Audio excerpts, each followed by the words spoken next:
Oui, Karine, voilà.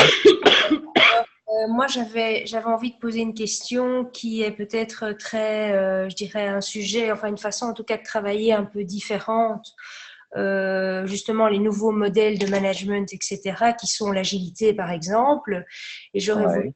demander à notre intervenante ce qu'elle en pense. Donc, un résumé, je dirais, très, très sommaire de l'agilité donne en fait beaucoup plus d'autonomie aux personnes, les responsabilise et donc, au niveau de leur motivation, évidemment, ça a un impact assez positif. Enfin, j'aurais voulu avoir le feedback de la responsable des ressources humaines.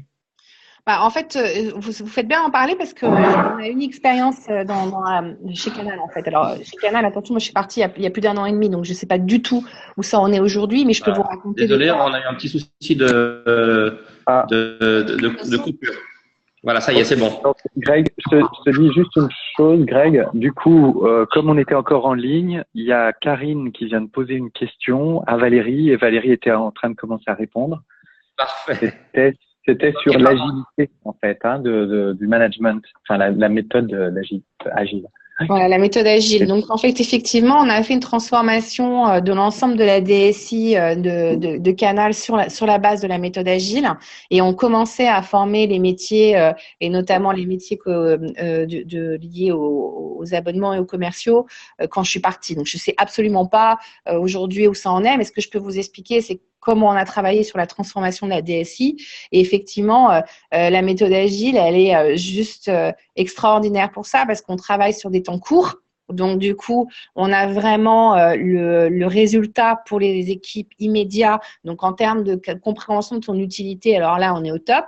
Et puis, effectivement, on laisse vraiment la responsabilité pour chaque métier aux gens qui exercent le métier. Donc, on est vraiment en décentralisation de la prise de décision métier qui fait qu'on est beaucoup plus engagé quand on travaille en méthode agile. Alors moi, j'ai été formée sur la partie fonctionnelle qui est les product owners, qui en plus est très malin parce que ça veut dire que quand on va demander un besoin à son développeur, on va toujours avoir dans la tête un business model et donc un ROI de ce qu'on fait. Et donc, on arrête de demander que le système d'information fasse papa, maman, le frère, le cousin et la belle-mère.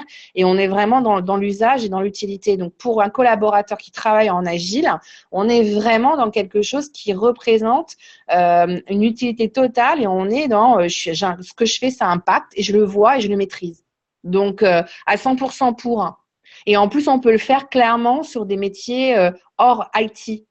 C'est un Oui, modèle qui peut s'appliquer ailleurs. tout à fait. Je pense que c'est pour ça que je me suis permise de poser cette question, surtout dans le cadre des burn-out, parce que je suis persuadée que le burn-out, enfin, vous l'avez évoqué, je pense, un peu plus tôt, vient aussi de la démotivation. Alors, de nouveau, la frontière entre le burn-out et le bore-out, hein, bon, voilà, il y a des frontières claires, mais bon, voilà, je dirais que ça lie les deux et qu'un processus agile, ben, pour moi, c'est une des façons de le combattre, quoi.